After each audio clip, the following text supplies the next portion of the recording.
Waffle, waffle, waffle. What did I want to talk about? I just thought about it when I was making a cup of coffee. Man, you're making a cup of coffee. Oh yeah, diagnostic things. I've not been diagnosed with an awful lot, just 7 or 8 things, physically and mentally, whatever. But it's a bit of a joke actually at the minute.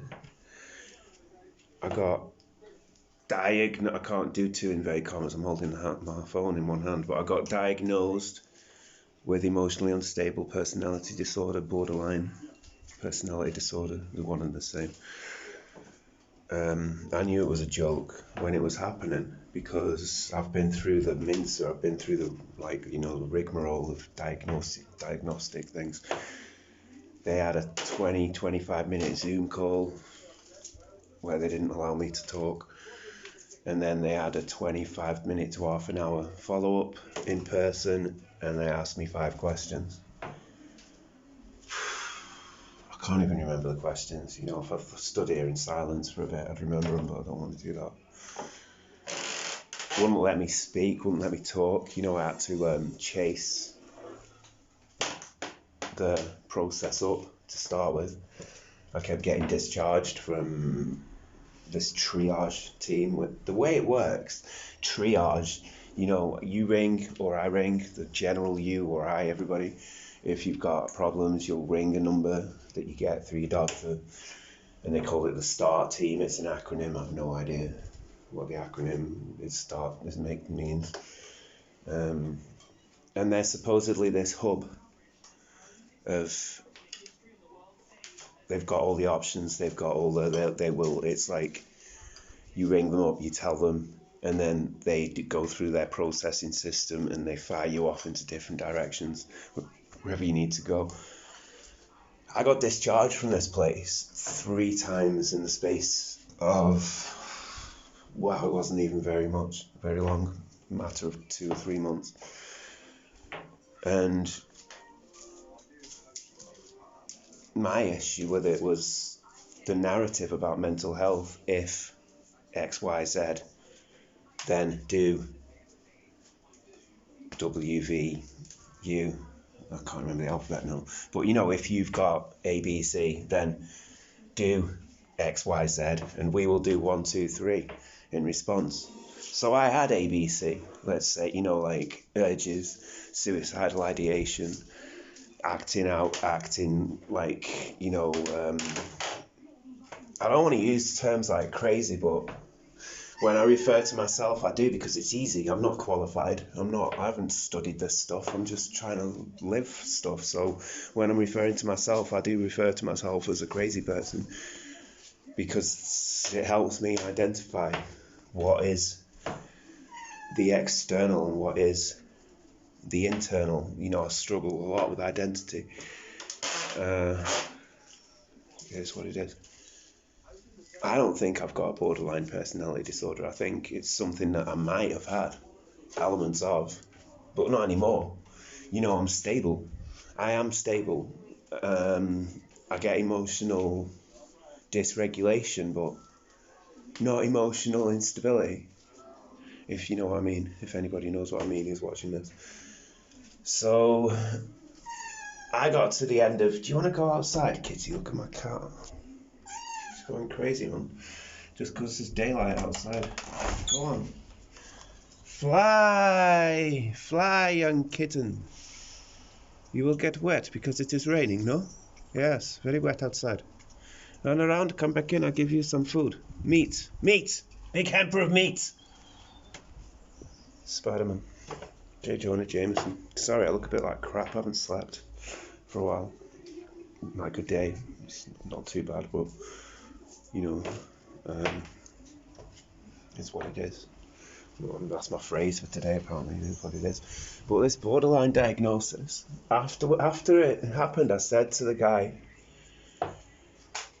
I finished his sentence for him when he said, this is my diagnosis. You've got this emotionally unstable personality disorder.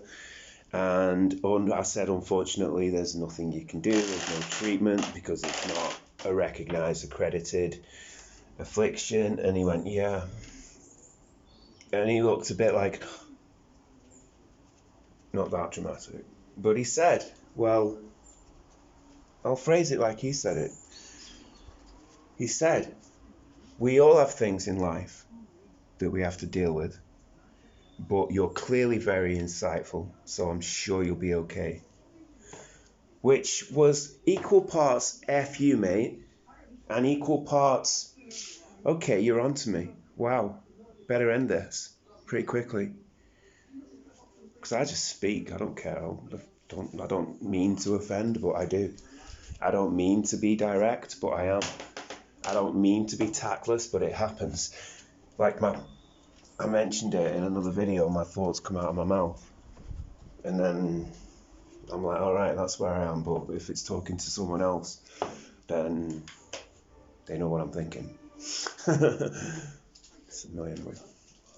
Like, now compare that, what I've just spent, wow, how long have I been waffling on about that for? 6 minutes and 13 seconds. Wow, okay, now compare the past 6 minutes with the next couple of minutes when I explain another diagnosis. I got diagnosed with autism, like, this guy's autistic. And I got diagnosed with that at age 37, like 4 years ago. And it took the best part of that year, from the minute somebody put a form in front of me, like the early stages, let's to see, like, how you answer this. I think it was 25 questions, and my score was high enough to get further, and I had to wait for like a few weeks to get a thing. And then I got all this correspondence, but it was with forms, evaluation forms, and it entailed such things as getting testimonies from people that knew me in the past, getting second and third opinions, going through my records, my medical records, or like really specific questions. So many sections of these questions. It took me such a long time to get around to doing it because I didn't understand it properly, so I had to understand it, get help with it. And the whole process took from March of that year. I got the diagnosis in September of that year, and the diagnosis came after all these forms, all this like communication through doctors, and like it was a triage thing, but not like the one I mentioned last time, because it actually worked properly, it was functional. And then it culminated with an interview with a specialist in autism, and now I can't remember if it's a psychiatrist or a psychologist in this one, but so sorry about that, but one of the two. And the interview was 3 hours long, at least 3 hours. It was 10 o'clock, I got home again at 2, and there's about an hour travelling time each way, so it was 3 hours. So extensive, so thorough, so extensive and thorough. And then I could adapt my life on that, around that. And I did adapt my life around it because the diagnosis was correct. The diagnosis was correct, man. Yeah, I do have autism. I've never known about autism, but I've got autism. It all makes sense now. Something in my head clicked, and I was like, okay, I need to study this. I need to get hold of this. I need to understand this. I need to realize how it affects me, how it affects my life, how it affects my interactions, how it affects my ethos, how it affects ideologies that I have, all of it. And it got to the point where I understood it, and there was other things left over, and the other things started to grow. And this was where like I started getting severe dissociation and started acting quite literally like other people. I started acting outside of myself, whatever self I was, that I was functioning as through most of my adult life. That guy seemed like he died, and in a place there was these crazy people who were just fighting for all their headspace, fighting for the life, fighting for control, fighting to get their stuff out there, whether it was writing, shouting, screaming, talking, pacing, experimenting with interactions myself. I didn't know what I was doing, I didn't have a clue what I was doing. I was dangerous, purely dangerous, pure danger. angry, livid, psychotic, all the bad things. That went on for a couple of years. And now I've finally got my own space. This is like my house, you know, like I've got a nice house. It's currently in transition from, that's what I'm doing, my wall's black and the door's white, like black and white, you know, I like it. I've got a bed sheet for curtains because I don't really like curtains, I don't like the look of them. But then that wall, that's what it's been, that was what it was like. My house looked like a crack den for the first year I lived in it, because the first thing I did was spray paint all this stuff all over the walls, just random things. I don't remember doing that. I woke up and thought, okay, who's wrecked my front room? I've only just moved in and it was me. So I was covered in spray paint. The spray paint was next to my bed and I was like, okay, wow, fair enough. I'll deal with that at some point, and I've dealt with most of it now, but I've decided to keep that wall the way it is as a reminder. And then if I ever move out, I'll paint the rest of it so the next person doesn't have to deal with it. Where was I now? That was a huge tangent, bro. Yeah. Oh yeah, back to similar, like going back to this borderline unstable emotionally unstable personality disorder. I'm now seeing so many people that are getting diagnosed with this, and they're trying to get rid of everybody. They're trying to get rid of us. They're trying to like fob us off because they know now. Now I know about all this. Now I've been diagnosed with it, looked into it. It isn't a condition that is treated like autism, like chronic depression, like CPTSD. All this has got systems, it's got processes in place. With BPD, EUPD, they've changed the name of it in this country for one thing. It was borderline personality disorder and it had a very bad rep. And I've seen it's got a bad rep, you know, like I've noticed it through the like internet grapevines, mostly from reading anecdotal tales and just things from like all around the world. I'm not just limited to England in what I read. In fact, there's hardly any information available in England for all this stuff. Like, America is pretty on top of a lot of mental health things because I suppose to them sick people is money. So over here in England, it's horrendous, man. Like, I've got nobody to advocate for me, so it doesn't happen. I have to go the long way around for most things, which is why I've lived as a terrified autistic person until I realised what it was, you know.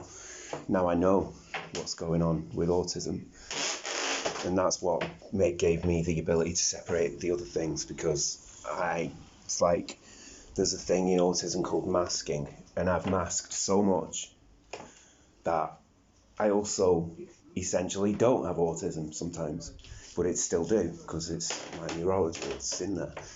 But my masking happened at a young age due to trauma. So it was a self-defense mechanism that then stuck, built personalities around it, but separate personalities. I've got known personalities and hidden personalities that I know about, but they're still hidden because when they happen, I don't know about it. But I know about it because I've been doing a lot of writing down, studying myself, like letting things happen and looking at it back. I went through a whole period where I had to ask people what I was talking about. You know, I'm like, okay, I've got to stop. And they're like, why? Because I don't know what I'm saying. Can you say what I'm saying? Can you remind me what I'm saying? Can you like give me updates of what we've been talking about? And then that's now started to compound on itself to give me the same sort of thing that I can do to myself, like where am I, what have I been doing, what have I been saying, what have I been acting like, and that's given me an awareness. Comes and goes. So at the minute I'm doing alright, like I've been doing okay for a few weeks. Having a bit of a dodgy sleep period now. I'm going to have a bit of a dodgy sleep period and gets a bit weird for short-term moments, but the things I understand I can cope with. Things I understand that I can't cope with, I can ride out. Things I don't understand, I feel an urge to understand more than I feel an urge to act out. And this is just this progression that I've been on. How long are we on? 15 minutes. Whoa! okay, I better go because 15 minutes is a long time to expect anybody to listen. So I'm presuming that nobody is listening though. So if you are, then thank you. You must have a really good reason for still being listening. So I wish you so much wellness, as much wellness as you can get, because it's out there, even in small doses. You know, if you're alone, be your own hero. If you've got a hero, know that they've got boundaries as well, and that they've got limits. That's the best advice I can give at this point, and I don't like giving advice, so I'm sorry if anybody thinks I'm being a bit like, anyway. Peace out, Robert.